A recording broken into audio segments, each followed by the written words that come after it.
ಕಕ್ಕಬ್ಬೆ ಬಳಿಯ ತಡಿಯಂಡಮೋಳ್ ಬೆಟ್ಟದಲ್ಲಿ ಚಾರಣಕ್ಕೆ ತೆರಳಿದ್ದ ಕೇರಳದ ಯುವತಿ ಶರಣ್ಯ ನಾಪತ್ತೆಯಾಗಿ ಬಳಿಕ ಪೊಲೀಸ್ ಅರಣ್ಯ ಇಲಾಖೆ ಹಾಗೂ ಸ್ಥಳೀಯರ ಶೋಧದ ಬಳಿಕ ಪತ್ತೆಯಾಗಿದ್ದು, ಶರಣ್ಯಳ ನಡವಳಿಕೆ ಸಂಶಯಕ್ಕೆ ಎಡೆಮಾಡಿದ್ದು, ಸೂಕ್ತ ತನಿಖೆ ನಡೆಸುವಂತೆ ಮಡಿಕೇರಿ ಬಿಜೆಪಿ ಗ್ರಾಮಾಂತರ ಮಂಡಲದ ಪ್ರಮುಖರು ದಾಪಕ್ಲು ಠಾಣೆಯಲ್ಲಿ ದೂರು ದಾಖಲಿಸಿದ್ದಾರೆ. ದಾಪಕ್ಲು ಠಾಣೆಯಲ್ಲಿ ಬಿಜೆಪಿ ಗ್ರಾಮಾಂತರ ಮಂಡಲದ ಪ್ರಧಾನ ಕಾರ್ಯದರ್ಶಿ ಪೊಕ್ಕುಳಂಡ್ರ ಧನೋಜ್ ಅವರು ಠಾಣಾಧಿಕಾರಿ ರಾಘವೇಂದ್ರ ಅವರಿಗೆ ಪ್ರಕರಣದ ಬಗ್ಗೆ ಸೂಕ್ತ ತನಿಖೆ ನಡೆಸುವಂತೆ ದೂರು ನೀಡಿದ್ದಾರೆ. ಈ ಘಟನೆ ಆಗಿರೋದು ಇವಾಗ ಎಲ್ಲ ಮಲೆಗಳು ಆ ಕಡೆ ಬೆಟ್ಟ ಸೈಡ್ಲಿದ್ದ ಆನೆಗಳು ಅಲ್ಲಿಗೆ ಬಂದು ತಲುಪಿದ್ದಾವೆ ಇವಾಗ. ಸರ್, ಇದಕ್ಕೆ ನಮಗೆ ನೀವು ಇವಾಗಲೇ ಏನಾದರೂ ಪರಿಹಾರ ನಮ್ಮ ಮೇಲಾಧಿಕಾರಿಗಳ ಜೊತೆ ಮಾತಾಡಿ, ಇದು ಇವಾಗ ನಾವು ಇವತ್ತು 10 ಜನ ಸೇರಿದ್ದೀವಿ. ನೀವು ಇದ್ರ ಬಗ್ಗೆ ಏನು ತನಿಖೆ ಇದೆ, ನಾವು ಸೋಮವಾರ ಇನ್ನೊಂದು 1000 ಜನ ಸೇರಿಸ್ತೀವಿ. ನೀವು ಗೊತ್ತಿದೆಯಲ್ಲ, ಆದರೆ ದಯವಿಟ್ಟು ಇದು ಸ್ವಲ್ಪ ಸೀರಿಯಸ್ ಆಗಿ ತಗೊಳ್ಳಿ. ಪ್ರಥಮವಾಗಿ ಇಲ್ಲಿ ಕೊಟ್ಟಿರೋದು ಇವಾಗ ಇನ್ನು ಜಾಸ್ತಿ ಜನ ಸೇರ್ಕೊಂಡು ಎಸ್.ಪಿ ಆಫೀಸ್ ಹತ್ರ ಹೋಗ್ತೀವಿ. ಬೇಡ, ಅದಕ್ಕೆ ಸಾಹೇಬ್ ನೀವು ನಿಮಗೂ ಗೊತ್ತಾಗಿದೆ, ಪಾಪ 3 ದಿವಸದಿಂದ ನೀವೆಷ್ಟು ಟೈರ್ಡ್ ಇದ್ದೀರಾ, ನಿಮ್ಮೆಲ್ಲ ಇದ್ರೆ ನೀವು ಮನೆ ಇಲ್ಲೇ ಇದ್ದು ನೀವು ಟೈರ್ಡ್ ಆಗ್ಬಿಟ್ಟಿದ್ರೆ, ಅವ್ರು 3 ದಿವಸ ಕಾರಣ ಇದ್ದು ಅವರೇ ಟೈರ್ಡ್ ಆಗಿಲ್ಲ.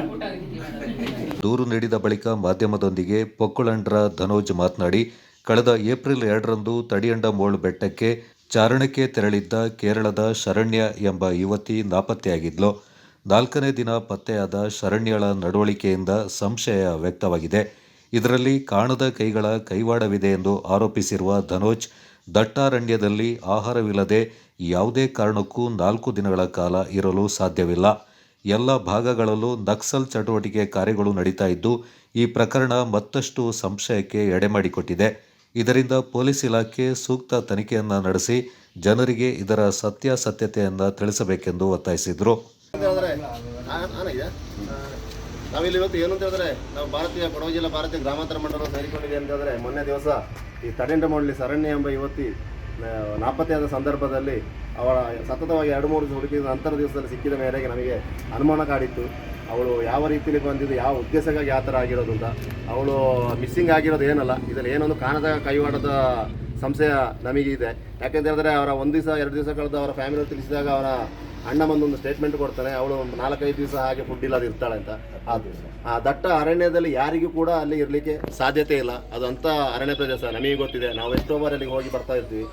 ಆದ್ದರಿಂದ ನಮಗೆ ಇಲ್ಲಿ ಎಲ್ಲ ಮಾಹಿತಿಯನ್ನು ಕೂಡ ನಾವು ಠಾಣಾಧಿಕಾರಿಗಳಿಗೆ ನಾವು ಈ ಮುಂದೆ ನಾವು ಮಾತನಾಡಿದ್ವಿ. ಆದ್ದರಿಂದ ನಾವು ಅದನ್ನು ಈ ತನಿಖೆಯನ್ನು ಅಚ್ಚುಕಟ್ಟಾಗಿ ಇದು ನಿರ್ವಹಿಸಿ ನಮಗೆ ಏನು ಇದರ ಸತ್ಯಾಂಶ ಏನಿದೆ ಅದು ನಮಗೆ ತಿಳಿಸಬೇಕು. ಹಾಗೆಯೇ ನಮಗೆ ಇನ್ನೊಂದು ಕಾರಣದ ಏನಂತ ಹೇಳಿದ್ರೆ, ಎಲ್ಲ ಭಾಗದಲ್ಲಿ ಕೂಡ ನಕ್ಸಲ್ ಚಟುವಟಿಕೆಗಳು ಕಡಿಮೆ ಆಗಿದ್ದ ಸಂದರ್ಭದಲ್ಲಿ ನಮಗೆ ಅದು ಕೂಡ ಒಂದು ಸಂಶಯ ಬರ್ತಾ ಇದೆ. ಈ ವ್ಯಾಪ್ತಿಯಲ್ಲಿ ಎಲ್ಲರೂ ಇನ್ನೊಂದು ಇವರ ಕಾರ್ಯವೈಖರಿಯನ್ನು ಸ್ಟಾರ್ಟ್ ಮಾಡುವ ಅಂತ ಹೇಳುವಂಥ ಉದ್ದೇಶಕ್ಕೆ ಬಂದಿರ್ಬೋದಾ, ಅಥವಾ ಅವಳಿಗೆ ಯಾರಾದರೂ ಆ ಕಾಡಿನಲ್ಲಿ ನಕ್ಸಲೇಟ್ಗಳು ಸಂಪರ್ಕ ಆಗಿರ್ಬೋದಾ, ಬೇರೆ ಕಡೆಯಿಂದ ಬಂದವರು, ಇದೆಲ್ಲ ನಮಗೆ ಇದೆ. ಇದರಲ್ಲಿ ಏನೋ ಒಂದು ನಮಗೆ ಸಂಶಯ, ನಿಗೂಢವಾದ ಸಂಶಯ ಎದ್ದು ಕಾಣಿಸ್ತಿದೆ. ಇಷ್ಟು ಹೇಳಿ ನಾವು ಇದನ್ನು ತನಿಖೆ ಮಾಡುವಂತ ಹೇಳಿ ನಮ್ಮ ನಾಪೋಕ್ಲುನ ಪೊಲೀಸ್ ಠಾಣಾ ಅಧಿಕಾರಿಗಳಿಗೆ ನಾವು ನಮ್ಮ ಮನವಿಯನ್ನು ಸಲ್ಲಿಸ್ತಾ ಇದ್ದೇವೆ. ದಾಪಕ್ಲು ಬಿಜೆಪಿ ಶಕ್ತಿ ಕೇಂದ್ರದ ಅಧ್ಯಕ್ಷ ಶಿವಚಾಳಿಯಂಡ ಅಂಬಿ ಕಾರ್ಯಪ್ಪ ಮಾತನಾಡಿ, ಶರಣ್ಯ ನಾಪತ್ತೆ ಪ್ರಕರಣ ಮೇಲ್ನೋಟಕ್ಕೆ ಪ್ರಚಾರಕ್ಕಾಗಿ ಮಾಡಿದ ರೀತಿಯಲ್ಲಿದೆ. ನಮ್ಮ ಜಿಲ್ಲೆಯ ಪ್ರವಾಸೋದ್ಯಮಕ್ಕೆ ಕೆಟ್ಟ ಹೆಸರು ತರಲು ನಾಟಕವಾಡುವ ರೀತಿಯಲ್ಲಿ ಕಾಣ್ತಾ ಇದೆ. ಅದಲ್ಲದೆ ಕಳೆದ 4 ದಿನಗಳಿಂದ ದಟ್ಟಾರಣ್ಯದಲ್ಲಿದ್ದ ಶರಣ್ಯಳಿಗೆ ಯಾವುದೇ ಆಯಾಸವಾಗದ ರೀತಿಯಲ್ಲಿ ಪತ್ತೆಯಾಗಿರುವುದರಲ್ಲಿ ಸಂಶಯ ವ್ಯಕ್ತಗೊಂಡಿದೆ. ಆದ್ದರಿಂದ ಪೊಲೀಸ್ ಇಲಾಖೆ ಸೂಕ್ತ ತನಿಖೆಯನ್ನು ನಡೆಸಿ ಕ್ರಮ ಕೈಗೊಳ್ಳಬೇಕೆಂದು ಅಂಬಿ ಕಾರ್ಯಪ್ಪ ಒತ್ತಾಯಿಸಿದರು.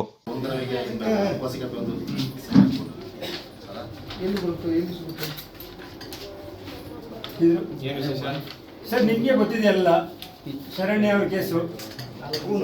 ಯಾಕಂದರೆ ನಮಗಿಂತ ಚೆನ್ನಾಗಿ ನಿಮ್ಗೆ ಗೊತ್ತಿರ್ತದೆ ಏನಾಗಿದೆ ಅನ್ನೋದು.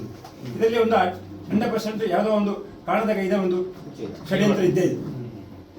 ಯಾಕಂದರೆ ಒಂದು ನಮ್ಮ ಕೊಡಗಿನ ಹೆಸರು ಆಡೋದಕ್ಕೆ ಬಂದಿರ್ತಾರೆ. ಯಾಕಂದರೆ ನಮ್ಮ ಟೂರಿಸಮ್ ಇಲ್ಲ, ಅವರೊಂದು ಪಬ್ಲಿಸಿಟಿಗೆ ಬಂದಿರ್ತಾರೆ. ಇದರಲ್ಲಿ ನಾವು ಯಾವುದೇ ರಾಜಕೀಯ ಮಾಡ್ತಾ ಇಲ್ಲ, ಆದರೆ ಕೊಡಗಿನ ಹೆಸರು ಹಾಳಾಗಿದೆ. ನಿಮ್ಮ ಡಿಪಾರ್ಟ್ಮೆಂಟ್ಗೂ ಗೊತ್ತಿದೆ. ಅವರು ಇವಾಗ ನಮಗೆ ತೋಟ ಎಲ್ಲ ಇದೆ. ನಮಗೆ 1 ದಿವಸ ರಾತ್ರಿ ಕಳೆಗಾಗಿದ್ರು ಸರ್. ಒಂದು ಹಿಂಸಾಗಿ ಹೇಗೆ ಅವರು 3 ದಿವಸ ಇದ್ದರು. ಬರಬೇಕಾದ್ರೆ ಒಂದು ಮೈಯಲ್ಲಿ ಒಂದಿಷ್ಟು ಪಳೆ ಇಲ್ಲ, ಒಂದು ಸುಸ್ತು ಅನ್ನೋದಿಲ್ಲ. ಇವಾಗ ನಾವು ಎಲ್ಲರೂ ತೋಟ, ನಮಗೆ ಎಲ್ಲರಿಗೂ ತೋಟ ಇದೆ.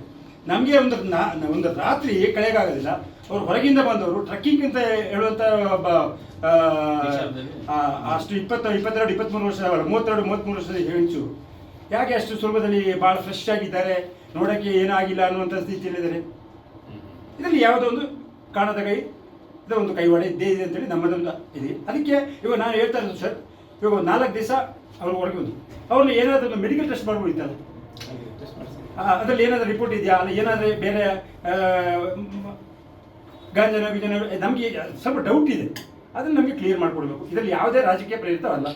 ಒಂದು ನಮ್ಮ ಕೊಡಗಿಗೆ ಒಂದು ಕೆಟ್ಟ ಹೆಸರು ಬಂದಿದೆ, ಅದನ್ನು ನೀವು ನಿಮ್ಮ ಮುಖಾಂತರ ನಮಗೆ ಒಂದು ಒಳ್ಳೆಯ ಸಂದೇಶ ಕೊಡಬೇಕು ಅಂತ ನಮ್ಮೆಲ್ಲ ಕೋರಿಕೆ. ದಯವಿಟ್ಟು ಅಲ್ಲ, ಅವಳು ಯಾವ ಕಾರಣಕ್ಕೆ ಇಲ್ಲಿ ಬಂದಿದ್ದಾಳೆ ಅಂತಲೂ ಗೊತ್ತಿಲ್ಲ ನಮಗೆ. ಮೇ ಬಿ ಬೇರೆ ಒಂದು ರಾಂಗ್ ಥಿಂಗ್ ಆಗಿರ್ಬೋದು, ನಕ್ಸಲೈಟು ಅಂಥದ್ದು ಇಂಥದ್ದು ಅಂತ ಹೇಳ್ಬಿಟ್ಟು ಪ್ರಾಬ್ಲಮ್ಸ್ ಆಗ್ಬೋದು, ಅಂಥ ಸಾಧ್ಯತೆಗಳು ಇದೆ. ಸೊ ದಯವಿಟ್ಟು ಇಲಾಖೆ ಅದ್ರ ಬಗ್ಗೆ ಸ್ವಲ್ಪ ಒಂದು ಮುತುವರ್ಜಿ ಇಟ್ಟುಬಿಟ್ಟು ಒಂದು ಜನರಿಗೆ ಒಂದು ರಕ್ಷಣೆ ಕೊಡಬೇಕು ಅಂತ ಕೇಳ್ತೀನಿ. ಈ ಸಂದರ್ಭ ಬಿಜೆಪಿ ಮಹಾಶಕ್ತಿ ಕೇಂದ್ರದ ಗ್ರಾಮಾಂತರ ಮಂಡಲದ ಅಧ್ಯಕ್ಷ ಬಿದ್ದಂಡ ರಾಜೇಶ್ ಅಚ್ಚಯ್ಯ, ಉಪಾಧ್ಯಕ್ಷ ಪಾಡಿಯಂಡ ಕಟ್ಟಿ ಕುಶಾಲಪ್ಪ, ತಾಲೂಕ್ ಪಂಚಾಯಿತಿ ಮಾಜಿ ಸದಸ್ಯ ಬಳಿಯಾಡಿರ ಸಂತು ಸುಬ್ರಹ್ಮಣಿ ಮತ್ತಿತರರು ಶರಣ್ಯ ಪ್ರಕರಣವನ್ನು ಕೂಲಂಕಷವಾಗಿ ತನಿಖೆ ನಡೆಸಿ ಕ್ರಮ ಕೈಗೊಳ್ಳಬೇಕೆಂದು ಒತ್ತಾಯಿಸಿದರು. ಕಾಡು ಒಳಗಡೆ ಹೆಂಗಿದ್ದು ಆಯ್ತಾ, ಈ ಥರದೊಂದು ಡೌಟ್ ಇದೆ. ಮತ್ತೆ ಸಾರ್ವಜನಿಕವಾಗಿ ಒಂದು ಭಯದ ವಾತಾವರಣ ಇದೆ. ಅಂದರೆ ಯಾರಾಗಿರ್ಬೋದು, ಯಾಕಾಗಿ ಬಂದಿರ್ಬೋದು ಇಲ್ಲಿ ಅಂತ ಹೇಳುವಂಥ ಒಂದು ಭಯ ಇದೆ. ಜೊತೆಗೆ ನೀವು ಕೋಮಿಂಗ್ ಮಾಡಬೇಕಾದ್ರೆ ಆನೆಗಳು, ಬೇರೆ ಬೇರೆ ಪ್ರಾಣಿಗಳು ಕಾಡು ಬಿಟ್ಬಿಟ್ಟು ಹಳ್ಳಿ ಸೈಡು ಮುಖ ಮಾಡಿದೆ. ಇಂಥದ್ದೆಲ್ಲ ಒಂದು ಈ ಚಲನವಲನ ನೋಡಬೇಕಾದ್ರೆ ನಮ್ಗೆ ಏನೋ ಸ್ವಲ್ಪ ಡೌಟ್ಫುಲ್ ಆಗಿದೆ. ಸೊ ನಮಗೆ ನಮ್ಮ ಭಾರತೀಯ ಸಂವಿಧಾನದ ಆರ್ಟಿಕಲ್ 19 ಅಡಿಯಲ್ಲಿ ನಮಗೆ freedom of speech and expression ಅಂತ ಹೇಳಿ ಇದೆ. ಅದನ್ನು ನಾವು ನಿಮಗೆ ಕೊಟ್ಟು ಹೋಗುವಂಥದ್ದು ಬಂದಿರೋದು. ದೂರು ಸ್ವೀಕರಿಸಿದ ಬಳಿಕ ಠಾಣಾಧಿಕಾರಿ ರಾಘವೇಂದ್ರ ಅವರು ತನಿಖೆ ನಡೆಸುವ ಭರವಸೆ ನೀಡಿದರು. ಅವರ ಹೆಸರನ್ನೇ ಅವರ ಜಾತಿಯನ್ನೇ ಚೇಂಜ್ ಮಾಡಿಬಿಟ್ಟಿದ್ದಾರೆ.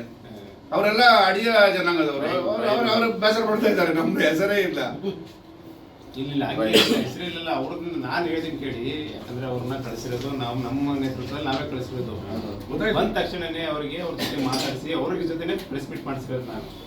ಬೇಕಾದ್ರೆ ಪ್ರಶ್ನೆ ನೋಡಿ ಅವ್ರನ್ನ ಕಳಿಸ್ಬಿಟ್ಟು ನಂದು ವಾಯ್ಸ್ ಕೇಳಿಸುತ್ತೆ ನೋಡಿ, ಬೇಕಾದ್ರೆ ನಂದು ವಾಯ್ಸ್ ಕೇಳಿಸುತ್ತೆ, ಆದ್ರೆ ನಾನಿಲ್ಲ ಅದರಲ್ಲಿ, ನಾನು ದೂರ ಇದ್ದೀನಿ.